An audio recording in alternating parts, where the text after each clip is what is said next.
And I am back. Oh man, this is open for another solo podcast.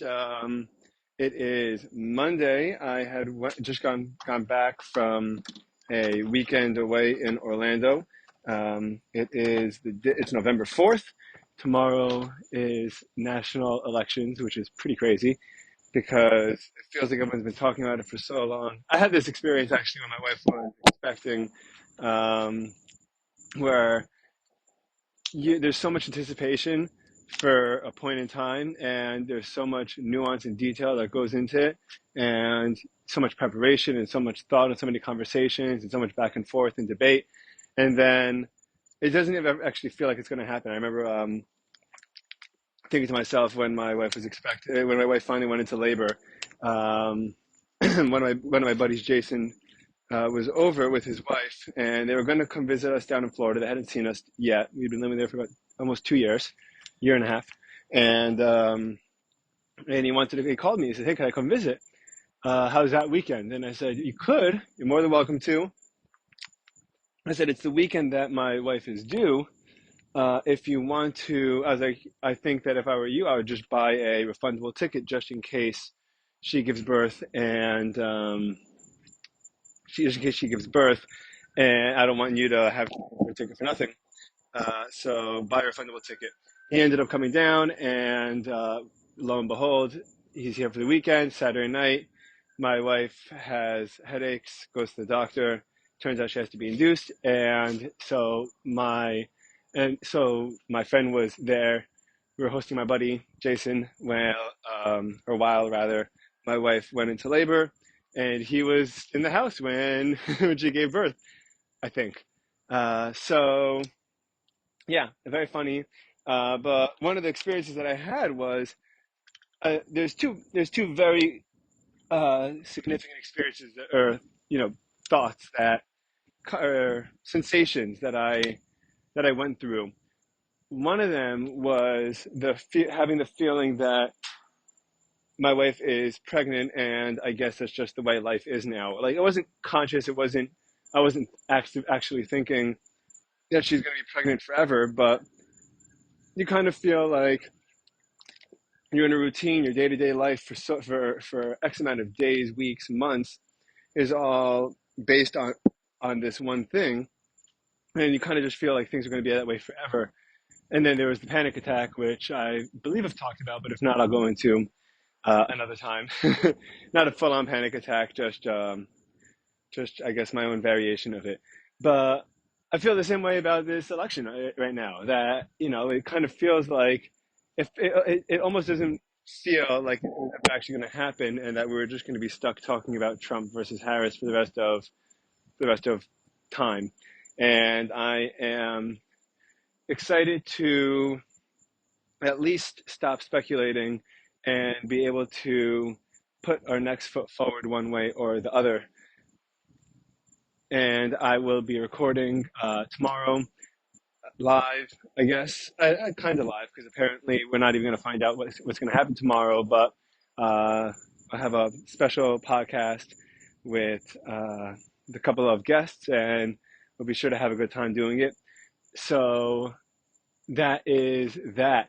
So this weekend I went to Orlando, and actually my last solo episode, I was talking a lot about the kind of finding the balance between being comfortable and giving myself time to recharge and being productive and moving forward. I've definitely been good on a bunch of the aspects that I discussed I wanted to get into. I think I realized after I finished recording, uh, and a friend of mine reached out and texted me about the episode. We were talking about it, and he asked, don't you think that's a little? I think that's a lot of things for you to focus on right now: songwriting, guitar playing, podcasting, um, and doing a better job planning lessons and teaching. That's pretty much everything, and and he's right. Uh, he's right, and I realized that I really only do have so much. It's not time, because I don't think it's really that much time that as much time that's required, as much as mental stamina. And so it's so I've been very happy with directing my efforts towards. I did some more writing. I did some better planning, and the podcast. I was very happy with the way that my podcast went last week, and I hope to have a couple of fresh new guests this week. I know I say that often, but first of all, I do come through often with fresh new guests. Not every day, but pretty often. And second of all, you just sometimes even a guy's coming on twice is still fresh. There's so many different conversations. So many people have so many different and interesting things to say about so many wonderful things that it's almost not about who. I mean, it's not about just okay. Oh, I heard this guy already, but we're not going to talk about the same thing for the most part. Like my buddy Ephraim, whom we just did. I really wanted to put aside like 3 or 4 hours to be able to just dive into everything, a lot more with him. But I just love the way that he thinks. I love the way that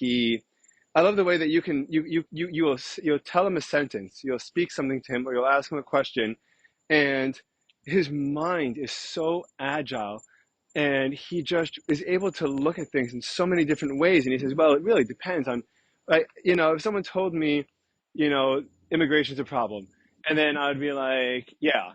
And he'd be, well, from how are you looking at it? From what lens? And, are we talking about a financial problem? Are we talking about a societal problem? Are we talking about a cultural problem? And, and then he'll dive into it, and then he say,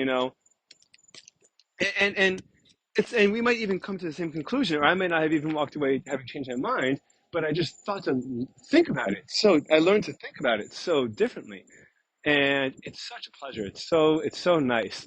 So this past weekend, I went to Orlando for with my wife and baby, and just the three of us. We had we moved into right now. It's November. I guess it's the weekend of November 1st, right? And we'd moved into our house September the weekend of the week September 10th. We had not gone a weekend in those 2 months, nearly 2 months, but including weeknights also, I guess, without hosting friends, family, people, doing meals, doing holidays, Jewish holidays throughout the entire month of October. Just an enormous amount of work, and there was just a sense of, and just having to just take a step back and get away for a little bit. And I'm so happy that we did this, because typically I'll try to find friends to go away with, or family to meet us if we're going away. Typically I'll try to find a bigger Airbnb, rent it, and then kind of worry about the rest of the details later. This time I just did a two-bedroom place in a gated community, and just us. And we weren't going to do cooking and do a ton of prep. We do some takeout food, just buy some ready-made food or sandwiches, or grilled cheese sandwiches or whatever it is, and really just get some time together and as a family, and just recharge our batteries. And it was such a treat, such a pleasure. So, I mean, I think that anyone living within a couple of hours of Orlando should go a couple of times a year, if you could, for no other reason other than just the fact that it's really a great escape with an enormous amount of entertainment and enormous amount of things to do and things to not do. So, for example, it is, I mean, if you don't want to spend an enormous amount of money, you can get a beautiful Airbnb and split it with friends for, about $100 a night, you know, and that's pretty reasonable, especially if you're only going to do 2 or 3 nights. And if you're coming from Florida, you don't have to worry about flights. You don't have to worry about a lot of other logistics. You could bring food with you. You could just pack your car however you want. But so we have our annual Disney passes, which I do not think we'll be renewing, not because of any politics or any corporate reason, but because we've gone to Disney so many times in the last 3 years, and my son is getting to the age where I'm gonna have to start paying for him soon, and I don't think that he appreciates it enough yet. Although this trip may have actually just changed my mind, but I'll get into that. So we wanted to get away. So, and one of the benefits, there's a huge, when I used to go to Disney as a kid or even as a adult with my friends, either with my family or with my friends, it was considered an extremely special occasion. It was expensive. It required a lot of planning. It required taking time away, and it required really just like an enormous amount of work and logistics. And what you would do is there would be this enormous build-up period of just excitement and stress when it comes to packing, planning, money, hotels, what you're going to do when, what about the weather, what about X, Y, and Z time of year, and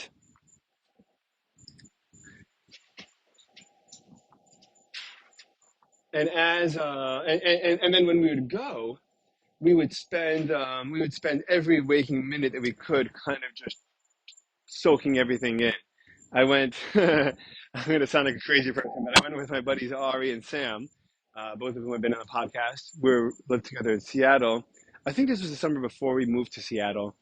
So it must have been 2019, which is almost 6 years ago, which is crazy. Or 20, even 2018, 2018, 2019, and we went the three of us, and and the hours of operations for the parks, generally speaking, in the summer are extended, and so Magic Kingdom, and then so we basically we're at Magic Kingdom, from like 8 a.m. to I think almost one. I think 1 o'clock in the morning. I think they close. I think they close at 1 o'clock in the morning. It was 12 a.m. and then if you stayed at a Disney hotel, you get an extra hour in the morning, extra hour at night, and we were just. I think it was already our second or third day of doing the parks, and we were zonked. We were just beyond exhausted, and we just kept on pushing, propelling ourselves forward, and just going, going, going, going, and we covered every inch of the park, and it was so much fun. But now that, and I've had that experience with family, I've had it with different friends, but it's a totally different experience now when I live in Florida because I kind of could go anytime I want, or not anytime I want, but pretty much with a lot more flexibility. And I have an annual pass, so it's actually relatively a lot cheaper. I spend $400 on a yearly pass, or so, 400 and change, and to walk into the gates of any park as a New York resident, I think it was like 150 or 170 bucks. So even if I went more than one trip a year, so if I went one time in December and one time in August, I save myself hundreds and hundreds of dollars, assuming that I still want to go. Right? That's the that's always the other side. Is yeah, well, you don't have to go, and you can use that money for something else. It's true, but people spend $800, right? 400 for me, 400 for my wife. People spend that a lot faster and a lot dumber things. You could spend that at a restaurant in one dinner. I know plenty of people that do stuff like that, or at a bar one night. So, um, so the experience is totally different now because I don't feel the need to soak in every second, and instead it kind of just becomes an outing. So, for example, I would never have ordinarily, Fridays I keep Shabbat, Orthodox Jewish, and practicing. I guess I don't even know what the proper terminology is, but I keep Shabbat. I don't travel. I don't use my phone. I don't roll on Shabbos, as John Goodman in The Big Lebowski says, and I would never go to the park on Friday. This past trip, we went for I think 2.5 or 3 hours to Magic Kingdom, and there's a couple of things I noticed. Number one, I think that there was a drop off for a couple of years, and maybe this is me being optimistic. I don't know. There was a drop off for a couple of years. It used to be that part of the experience of going to Disney, as I was growing up, or maybe when I was a teenager and I was romantic about it, or a young adult and I was with my friends, maybe and there were people our age who we were more inclined to a lot of the people that work in the park are part of the college program, and that's a program where you work in the parks for a semester, like minimum wage or something like that. And then they give you classes, and you live in dorms with all the other Disney, all the other students, and you meet people from all over the place, and it's really, really cool. I think it's a great idea. And so, and, at the time, 6, 7 years ago, I was 22, 23, just getting out of college. Most of the workers were our age, and and then I noticed a drop off probably around 2019, 2020, and just the overall charisma and the way that the workers carried themselves. There was a lot less enthusiasm. There was a lot less I don't want to say courtesy, but maybe initiative is the word, because a lot of times the difference between a good experience and a bad experience is who smiles at you first. How engaged, or maybe it's engaging.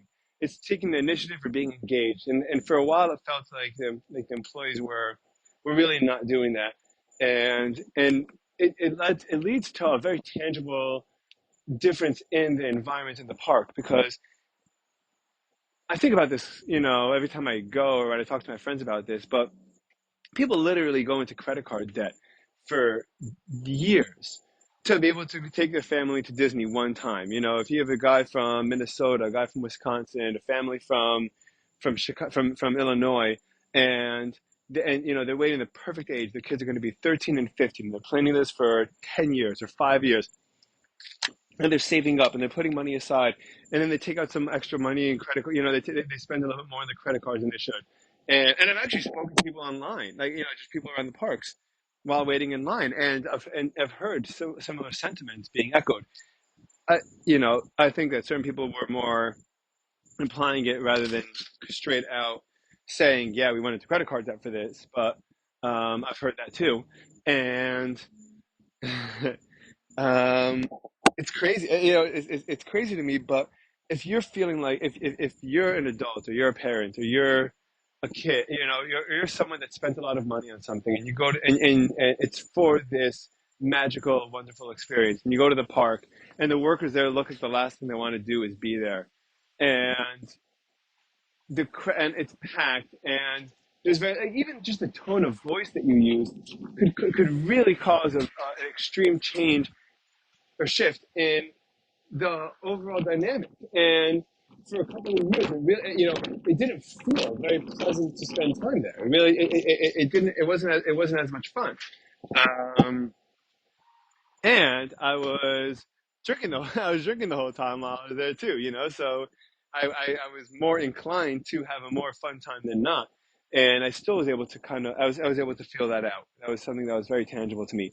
So I've noticed that the workers were a lot more engaged and enthusiastic and upbeat, and I think that's really, really wonderful. I think that's really, really um, something that just the difference in the way the people that you deal with, the work. If you're in a supermarket and the workers are just kind and sweet and helpful and offering to show you around. You know how to get, did you find everything you need? Do you know how to get where you go?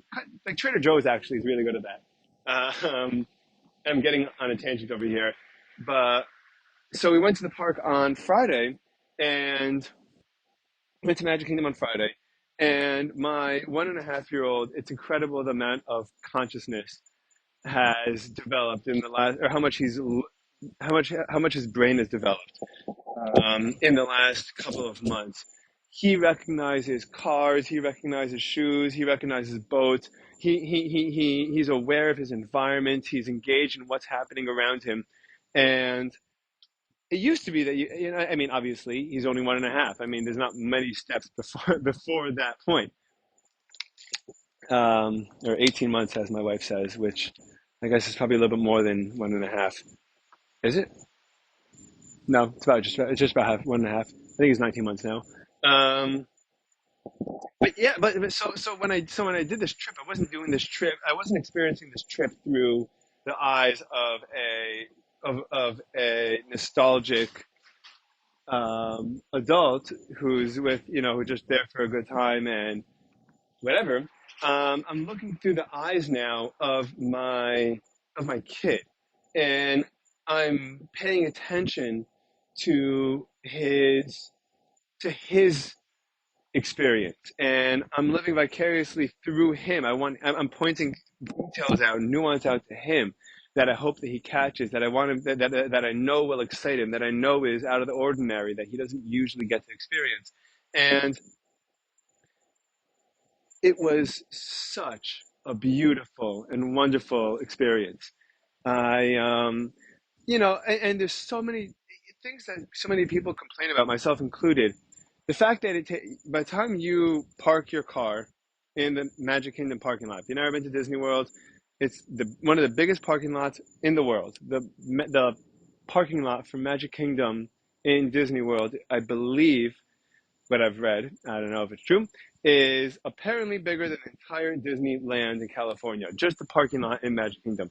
So this parking lot is enormous. In order to get, and I think this was originally for security purposes, in order to be able to get to the Magic Kingdom gates, you have to either take a boat, or you have to take a monorail, a train with only one rail line, and and then you go. So you walk through. So you park your car, you walk through security, which could be, quite a while too. Then you choose to either take a boat or take a monorail, and then you get in line to scan your ticket and walk into the park, and then you're in the park and you're on Main Street, and that typically could take anywhere from half an hour to an hour, just to park your car and get into the park.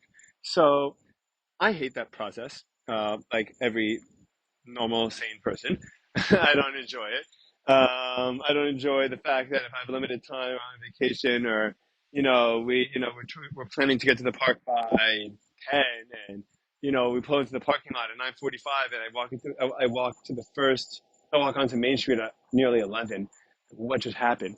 But my son loves cars, and he loves trains, and he loves boats, and I when you park your car, they have a complimentary tram that it's this long tram. It probably holds a couple hundred people at a time, if I were to guess, maybe 150, 200 people at a time, and they operate every couple of minutes.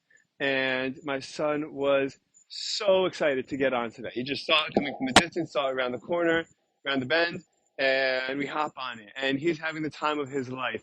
And then we take a boat, and we're on the boat. He doesn't even realize that he's on the boat. He just sees the water around him, which he's mesmerized by, and he's pointing. And then he sees the other boat crossing us, one boat leaving Magic Kingdom, one boat coming, and he's in seventh heaven. He's pointing and he's laughing and he's staring, and he keeps on saying boat, boat, boat. And it's funny, he does this thing where he says words that reminds him of other words. So like he says, my brother-in-law's name is Aton, who he's obsessed with. He's five, Aton's six, I think now, 5 or 6, and he says down. And down apparently sounds like Aton to him. So every time that he says he wants to go down from the bed, or down from a couch, or down from anything, he says down, down, Aton, Aton, Aton. And he kind of just like he triggers something else. I guess just the connection in his head, which is also, I guess, how his early memory and associations are working. But so before I know it, instead of having a miserable 45 minutes or half an hour, I'm having a half an hour that's just that just as a person, as a human being, was so fulfilling and gratifying. It was fun. It was real. I'm watching my kid in awe as to what's going on around him, and just looking at what he's privileged to experience. Obviously, he's not aware of the notion of privileges, or whatever, but he knows that this is different than what's typical for him, and it was so much more rewarding. And then I'd go and I'd visit the parts of the parks that I haven't gone to as an adult, and you revisit it with your kid, or through your kid's eyes. And my wife took him on, a kid's ride, and we went together on a couple of rides, and you're pointing things out to him, and you watch as his eyes light up, and you watch as he smiles, and you watch as he points, and I mean, I think I could really understand when people say like, oh yeah, it's weird when adults go to Disney or young adults and like, dude, like instead of going to Epcot, just actually go to Morocco. It's probably cheaper. Um, I listen. There's a point. I hear it. I don't know that I agree. I don't know that I mean, it's completely subjective. So do whatever you want, like it, don't like it, whatever. But I do not understand the people that that complain about going with their kids because even waiting in line there is engaging for kids. And if you feel that your happiness is in sync with your kids' happiness, then I don't think it should be too far of a stretch to say that it's really a beautiful experience the parents and for both the parents and the kids. Um, and even with my brother, I take my younger brother, and he's 13 years old, and he's crazy about the place, and he might drive me crazy about it. But there is something incredible. There is something really rewarding and nice about knowing how happy he is, and seeing seeing the enthusiasm just wash across his face as he goes on a ride, or as he sees something, or as he points out some kind of Disney fun fact that he just read about, or before going to the park. All this extra intention and all this, I guess, youthful enthusiasm really is, I think it's so beautiful. And it's funny because I was really thinking, I decided to, out of in terms of teaching, I started showing my class the movie Wall-E, the Pixar movie Wall-E, which I absolutely adore that movie. That movie is so great for so many reasons. Number one, I think that there's such an incredible art to telling a story without using words and just using visuals and just using cues and just using human body language and context that we can understand, that humans can understand, that we can understand when we look at it. And even though we're not necessarily appreciating the depth of the interaction and the storytelling, we recognize on some subconscious level what's happening, which is why we find these characters, even if they don't speak, so relatable and so entertaining and so engaging. And so I wanted to show my class this. I didn't really have much of a plan for what I was going to do for that class. Also, at that point, because I was falling behind and I was distracted for a little bit.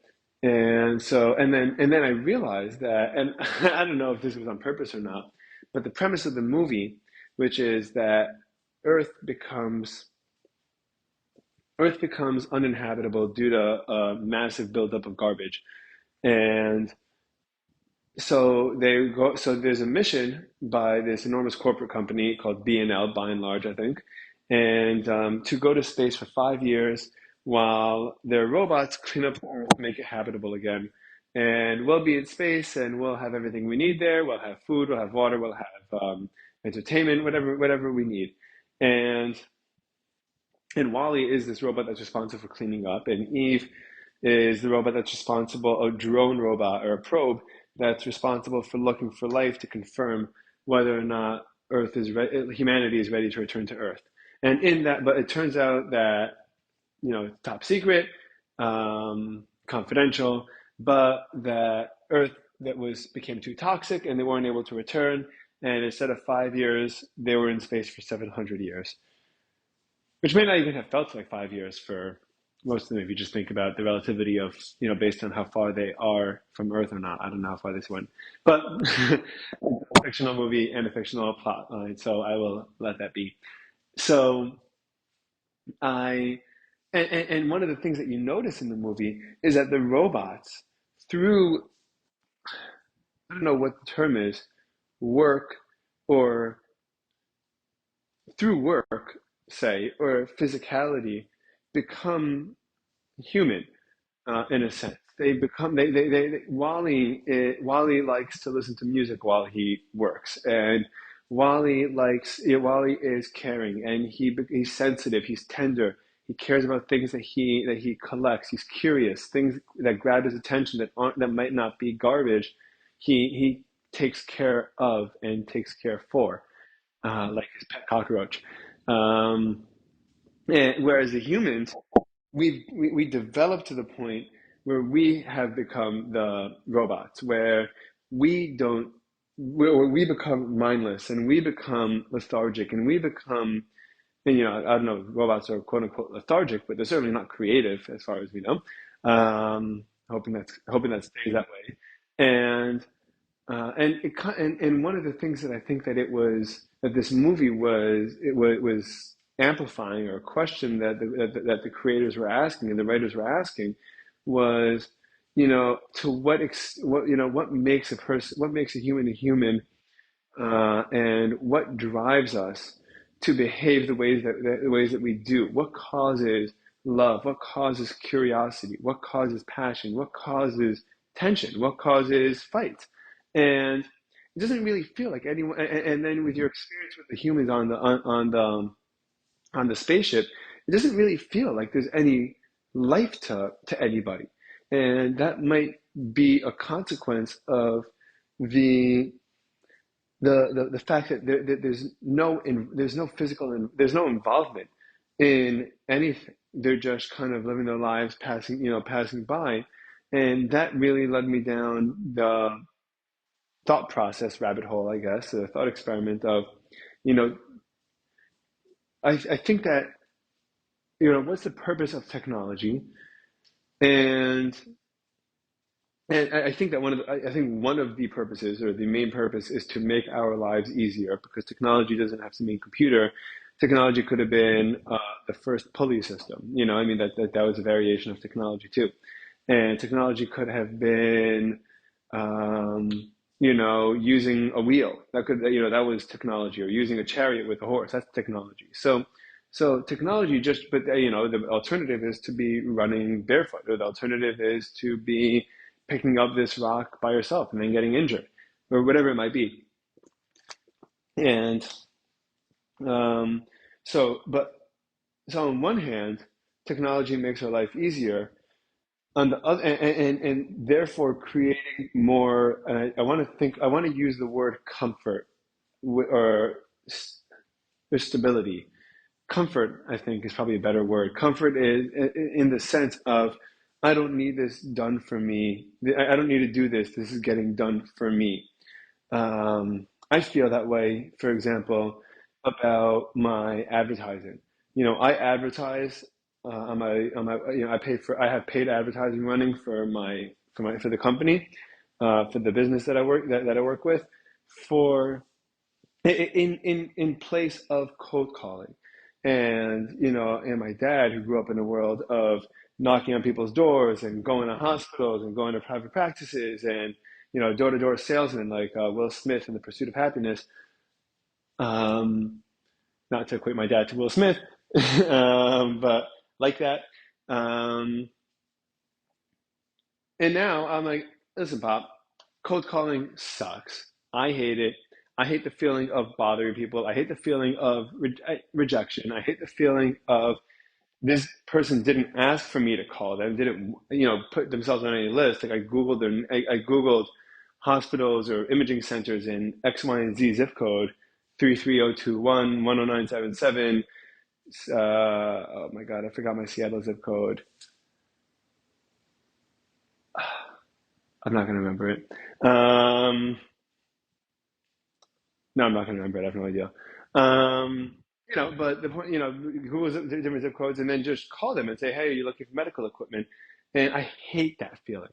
But and so I become more comfortable when I can run an ad that, when someone within any zip code in the United States or around the world is looking for medical equipment, that I pop up and they call me, and now we have a very pleasant exchange, because I have something they want, and they need something that I have, and let's make a deal. Let's both be happy.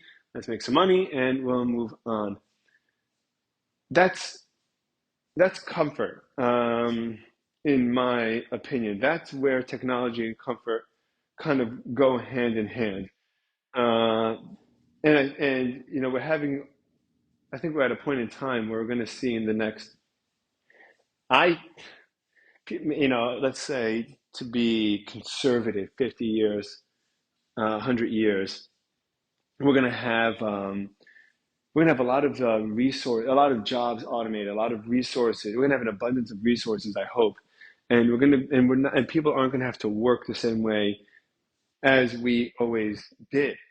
And that's going to lead us down a path that has there's two different ways to go. As far as I can think, as far as I've thought this through impromptu while I'm recording this because I didn't even mean to get down this rabbit hole.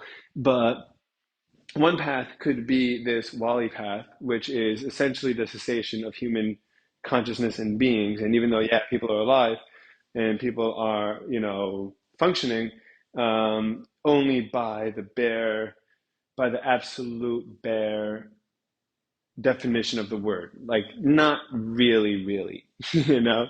And then, or because we don't have to work out of necessity. Like if I've said before, and I really mean it. I kind of live by it also. So I guess I really mean it. If I didn't have to work, then I would be busy 24 hours a day or 20 hours a day. And with there are so many things that I love. I would teach. I would become a psychologist. I would become I would continue writing and playing music. I would, if I'd have to focus an X, Y, and Z amount of hours growing a business or making X, Y, and Z amount of sales in order to be able to pay for the roof over my head, I could think of a million things that I would love to spend my life doing and pursuing. And I do pursue a lot of them. This podcast being one of them. And I do write and I do play guitar, not on a scale that I like, although I had an idea recently that I would like to pursue about try to get a little more public. And I'm working with a brewery that I'm buddies with owners, but more one owner than the other, about starting an open mic night, which I think is a lot of fun, and hopefully we'll be able to participate in that more. But just the question of when we are given everything, are we going to still be able to be productive? Or do we lose all desire for productivity? Like, what does life become if we're not working? Does it become chasing passions? Does it become chasing pleasures? Does it become, do we still want to encourage a legitimate and difficult work, at least a self-challenging work ethic? What is going to happen exactly? And I'm thinking about that a lot, and I think that's actually going to be the next big topic that my class and I are going to the next rabbit hole that my classes and I are going to go down, and I'm sure that I will be providing updates as they happen. But yeah, so all that is a very long way of saying I feel really great about having recharged my batteries this weekend. It was spectacular getaway. I took my it took we went to Epcot for a couple hours this morning, and one of the most underrated things about Epcot, I think, is the fact they have an enormous aquarium.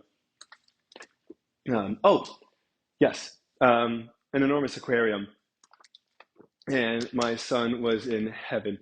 He was watching the fish. He was watching the manatees, which I kind of hoped he'd be a little bit more impressed by, but he didn't really seem to be.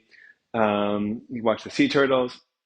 The other thing is that it has been, I think now officially, I mean, today is Monday, and I didn't drink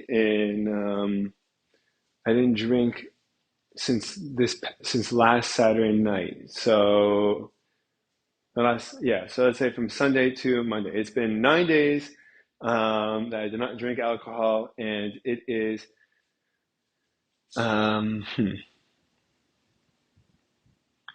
I can see there's a Doobie Brothers album called "What Were Once Vices Are Now Habits," which is essentially saying, the things that we used to just do every now and then for pleasure are now just things that we constantly engage with. And I don't feel like I need the alcohol, but I feel like it has become a habit. Like it was weird to go on vacation and not go to, a brewery or a bar and get a couple of beers or cocktails. It was weird to not find live music, sit down and get a drink. It was weird to not bring, some cool craft beer that I love from from my stash or collection. And I've been trying to be cool about it and fun about it. Whenever I host people, I bring out beers for people to have or drinks for people to have if they want.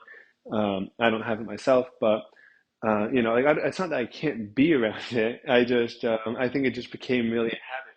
So it just feels odd to not engage in it, but I don't miss the feeling of being drunk. Um, I don't miss the effects that it has on me. I just, it just feels weird because it really just feels like a habit. Like it feels like something that I should like I should have you know, a beer in my hand at one point, while I'm on vacation or while I'm sitting with some buddies, playing pool on my crappy $300 pool table. I instead of that, I'm drinking seltzer or coffee, or whatever it is. But I'm happy. I'm really happy that I'm doing this. I'm thinking about doing this once a year now. I think it'd be a really, really good and healthy yardstick just to kind of keep in place. I want to try to do the same thing with cannabis as well. Although I think that'll actually probably that will probably be harder for me to take a month off of than drinking. But I guess we will have to see. Um, Elections tomorrow and special episode. It's going to be a blast. Have a good night, everyone. Talk to you soon.